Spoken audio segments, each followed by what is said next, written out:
إن هذا القرآن يهدي للتي هي أقوم.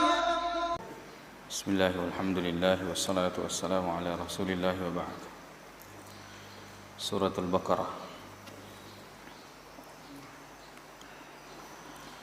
أعوذ بالله من الشيطان الرجيم.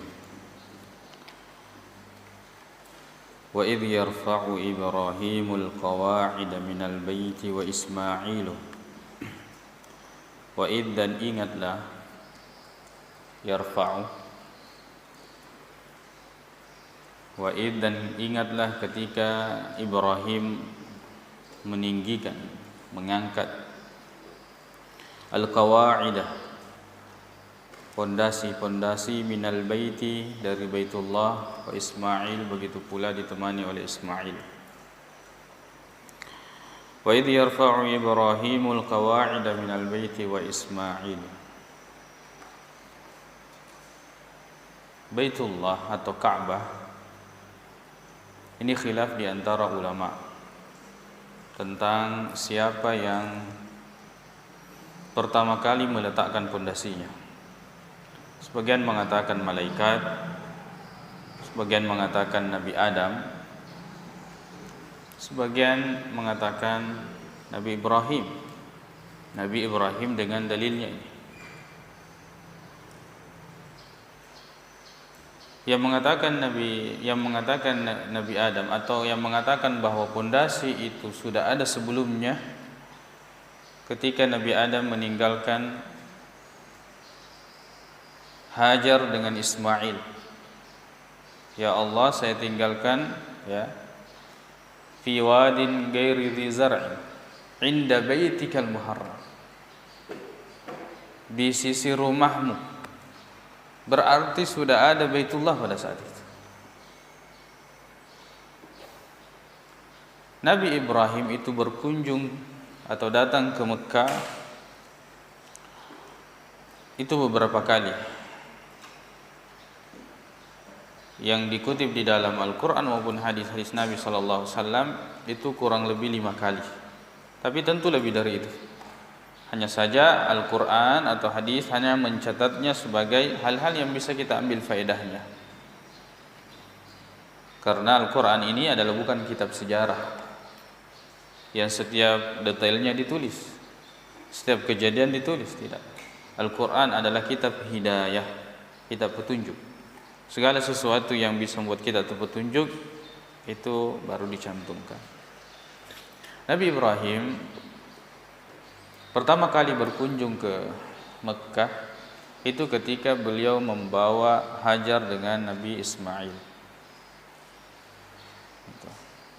Ketika membawanya. Kemudian kunjungan yang kedua ketika Allah Subhanahu wa taala memerintahkan kepada Nabi Ibrahim untuk menyembelih Ismail. Ya bunayya inni ara fil manam anni adbahuk. Ketika peristiwa itu. Yang ketiga, ketika telah meninggal Hajar, maka Nabi Ibrahim berkunjung untuk menemui Nabi Ismail, tapi pada saat itu tidak menemuinya. Yang ditemui cuma istrinya. Kemudian Nabi Ibrahim bertanya tentang kehidupannya, maka istrinya tersebut mengatakan, kehidupan kami susah, makan susah, dan seterusnya. Ceritakan tentang kesusahannya. Maka kemudian Nabi Ibrahim yang tidak diketahui waktu itu bahwa yang sebenarnya datang itu adalah mertuanya, yaitu bapaknya Nabi Ismail. Maka Nabi Ibrahim mengatakan, kalau suamimu datang beritahu, gair atabata babik, ganti ataba itu adalah yang pertama kali diinjak sebelum masuk pintu.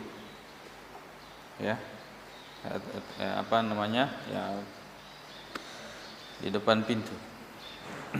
Tangga. Gair atabata babik. Ada yang mengatakan tiang pintunya. Maka setelah datang Nabi Ibrahim pulang. Setelah datang maka istrinya mengatakan atau Nabi Ibrahim mengatakan, apakah ada orang yang datang setelahku? Maka kemudian diceritakan dan disampaikanlah pesannya tersebut. Maka kemudian setelah disampaikan, Nabi Ismail mengatakan, kalau begitu saya mentalakmu sebab yang datang tadi itu adalah, atau yang datang itu adalah bapakku. Kemudian kunjungan yang keempat sama kasusnya dengan kunjungan yang ketiga. Nabi Ismail tidak ada, yang ditemui adalah menantunya, istrinya Nabi Ismail, istrinya yang lain, istri yang kedua. Kemudian mengatakan, ditanya lagi tentang kehidupannya, dan dia menunjukkan bahwa dia adalah istri yang bersyukur. Maka kemudian Nabi Ibrahim mengatakan, beritahukan kepada suamimu, sabbit atabata babik, suruh kokohkan, kuatkan palang pintunya. Kemudian kunjungan yang kelima ini. Kunjungan yang kelima ketika Allah Subhanahu wa taala memerintahkan kepadanya untuk membangun Ka'bah. Maka pada saat itu beliau datang menemui Nabi Ismail dari kejauhan, dilihat oleh Nabi Ismail, dan pertemuan antara bapak dengan anak yang jauh, yang jaraknya sangat jauh dan jarang bertemu. Setelah itu dia mengatakan, saya diperintahkan oleh Allah Subhanahu wa taala, apakah kamu ingin ikut dalam perintah tersebut? Maka kemudian Nabi Ismail mengatakan iya. Dan yang diperintahkan itu, Nabi Ibrahim mengatakan, sungguhnya Allah memerintahkan saya an abniya lahu baitan, untuk saya bangunkan baginya rumah. Yang dimaksud adalah Baitullah. Inilah ayat kita, wa idh yarfa'u Ibrahimul qawa'idah minal baiti wa Ismail. Jadi tentang siapa yang pertama kali meletakkan pondasinya, ini perbedaan pendapat yang sangat jauh, yang sangat lebar, yang sangat luas. Yang pertama, tidak ada dalil yang sahih tentang masalah ini. Yang kedua, tidak ada hukum yang ditimbulkan atau faedah yang dihasilkan dari mengetahui siapa yang pertama kali meletakkan pondasi tersebut. Ala kulli hal, bahwasanya yang membangun Ka'bah itu adalah Nabi Ibrahim dengan anaknya, yaitu Nabi Ismail.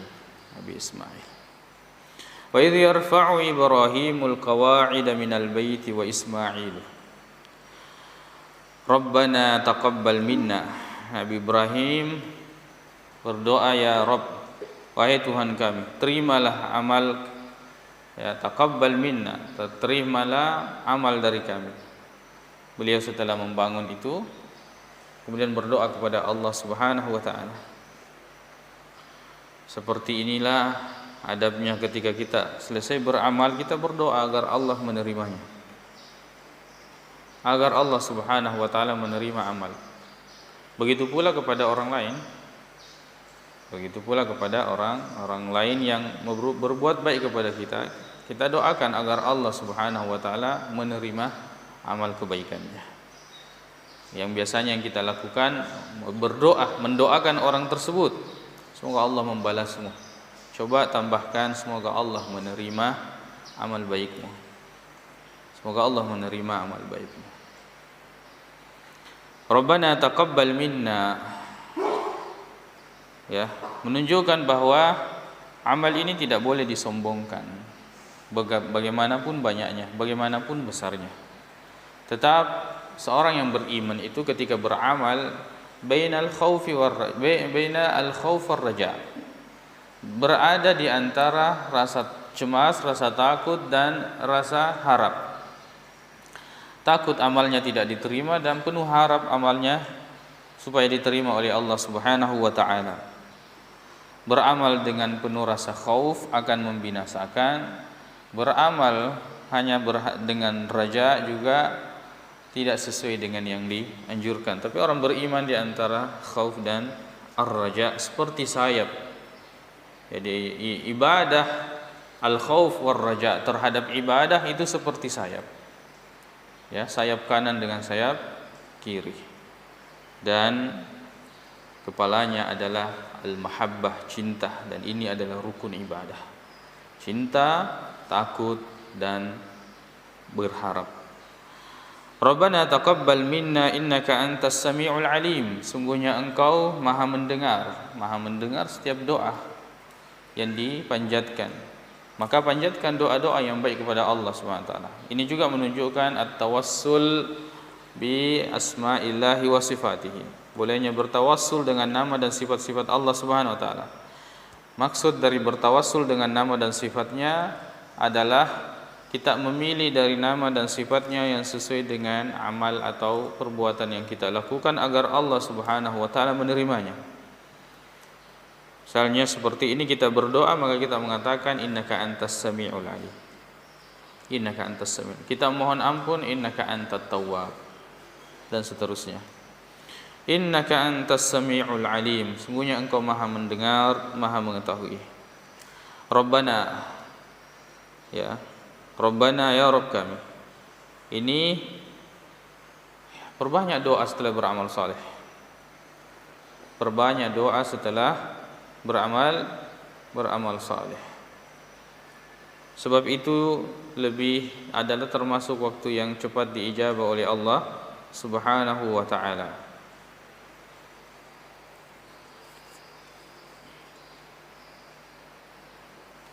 Rabbana waj'alna, ya Allah ya Tuhan kami ya Rabb kami, jadikanlah kami muslimaini lakah, yaitu orang muslim, dua orang muslim kepadamu. Padahal Nabi Ibrahim muslim atau berserah diri, Nabi Ismail pun juga seperti itu. Kalau berdoa, kalau meminta sesuatu yang sudah ada, itu berarti meminta agar dikuatkan atau meminta agar ditambahkan. Seperti yang selalu kita ucapkan, ihdinas siratal mustaqim. Ya Allah, tunjukilah aku jalan yang lurus. Orang tidak salat kalau tidak terpetunjuk. Maka yang kita minta adalah as-sabat, yaitu tetap berdiri istiqamah di atas jalan tersebut. Ya. Seperti ya ayyuhalladzina amanu aminu, wahai orang-orang yang beriman, berimanlah.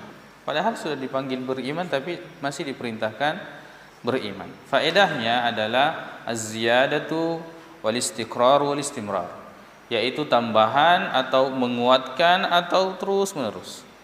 Seperti itu. Rabbana waj'alna muslimaini laka wa min dzurriyyatina.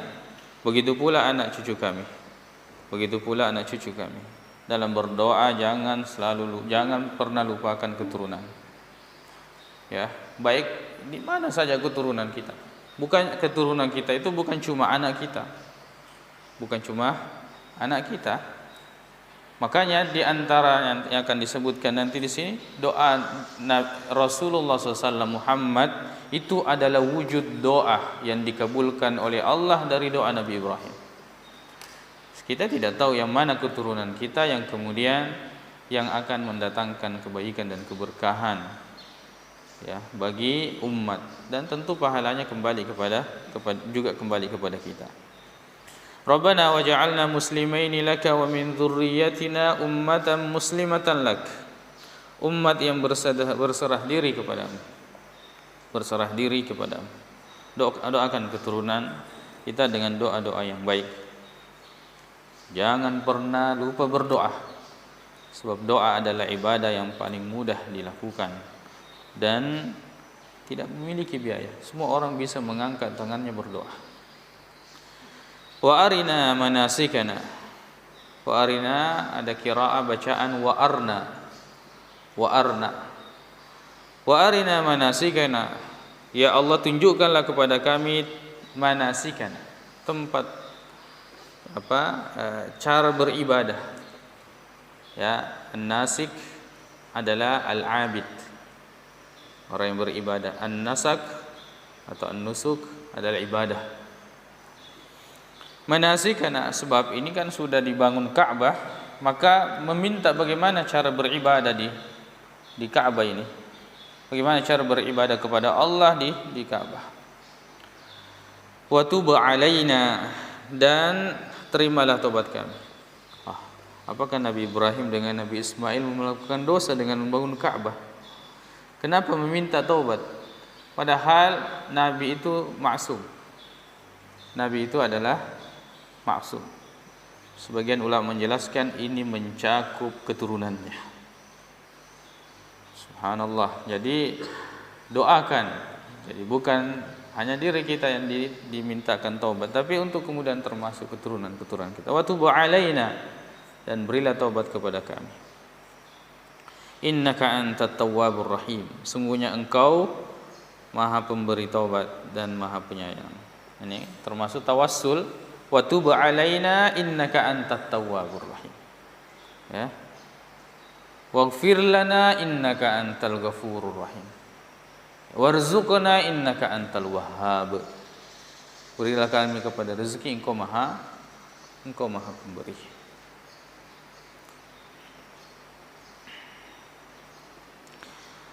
Rabbana, ya, gunakan baik-baik kesempatan ketika selesai beramal, perbanyak doa kepada Allah Subhanahu wa taala. Perbanyak doa kepada Allah Subhanahu wa taala. Rabbana wab'ats fihim rasulan, ya Allah, utuslah di tengah mereka seorang rasul. Seorang rasul yang dimaksud di sini adalah penduduk kota Mekah yang kemudian menjadi keturunan Nabi Ismail, yang bertemu dengan kabilah Jurhum, yaitu orang Arab, ya, kemudian menikah dengan keturunan mereka dan lahirlah Arab, orang Arab musta'arabah. Jadi Nabi Ismail, ya, yang dimaksud dari doa Nabi Ibrahim ini adalah penduduk Mekah, atau yang dimaksud keturunan Nabi Ismail. Rabbana wab'ats fihim rasulan minhum. Ya, jadi kalau Bani Israel itu keturunan Nabi Ya'qub, Nabi Ishak. Ya'qub bin Ishak. Kalau Rasulullah Muhammad SAW itu keturunannya Nabi Ismail. Jadi Bani Ismail dengan Bani Israel. Israel artinya Abdullah, yang dimaksud itu adalah Nabi Ya'qub. Rabbana wab'ats fihim rasulan, ya Allah, utuslah pada mereka seorang rasul. Ini kita jangan lupa berdoa. Kalau misalnya negeri kita, doakan, ya Allah, berikan, anugerahkanlah kepada kami pemimpin. Kita di kampung atau di tempat, ya Allah, anugerahkanlah kepada kami, datangkanlah kepada kami seorang alim, ustaz, atau yang bisa menunjukkan kepada kami jalan. Rabbana wab'ats fihim rasulan minhum, ya, dari orang Arab, penduduk Mekah. Yatlu alaihim ayatika. Sebab dakwah di kalangan itu lebih cepat, biasanya lebih mudah diterima. Kemudian dai-nya lebih tahu kondisinya. Karena dai itu beratnya seperti dokter yang mengetahui penyakit umatnya. Ya. Maka sekarang kita perhatikan dakwah itu sebagian tempat bagus karena yang berdakwah di situ adalah orang-orang situ. Misalnya di Jawa, dakwah sunnah berkembang cepat karena mereka berdakwah dengan orang-orangnya, orang-orang Jawa atau orang-orang di daerah tertentu. Begitu pula harusnya di Bugis, yang berceramah dan menyampaikan dakwah itu adalah orang-orang Bugis yang pintar bahasa Bugis. Jangan orang Bugis yang tidak pintar dakwah di pelosok pakai bahasa Indonesia. Ya. Harus berbicara dengan lisan kaum. Lisan itu bisa diartikan dengan bahasa, lisan itu bisa diartikan dengan keadaan orang yang paham dengan keadaan tersebut, tempat tersebut. Orang Bugis dipahami oleh orang Bugis. Orang Makassar, orang Jawa, orang Jawa. Ya. Seperti itu. Rasulan minhum. Coba perhatikan bagaimana doanya Nabi Ibrahim. Ya Allah, utuslah seorang rasul dari mereka. Kenapa tidak mengatakan seorang rasul dari Bani Israel? Ya, keturunannya. Seorang rasul dari mereka. Yatlu alaihim ayatika. Yatlu alaihim, yang akan membacakan kepada mereka ayat-ayatmu. Ini menunjukkan kalau dakwah sampaikanlah kalau Allah atau sumbernya dari Al-Quran, walaupun kita tidak menyebutkan firmannya, tapi sumbernya. sumbernya. Pastikan kita meminumkan orang-orang yang kita dakwahi itu dari sumbernya. Ya, dari sumber yang kita ambil, dari mata air yang kita ambil asli, kita minumkan kepada mereka. Yatlu alaihim ayatika wa yuallimuhumul kitabah, dan mengajarkan kepada mereka alkitab, yaitu Al-Qur'an. Wal hikmata, yaitu al-hikmah. Ini mengatakan al-hikmah yang dimaksud adalah as-sunnah, dan itu yang disampaikan oleh Nabi SAW. Ada yang mengatakan al-hikmah itu adalah segala sesuatu yang memberikan manfaat, al-hikmah. Wa yuzakkihim, dan menyucikan mereka. Innaka antal azizul hakim. Innaka antal azizul hakim, sungguhnya engkau maha perkasa dan maha bijaksana. Jadi seperti inilah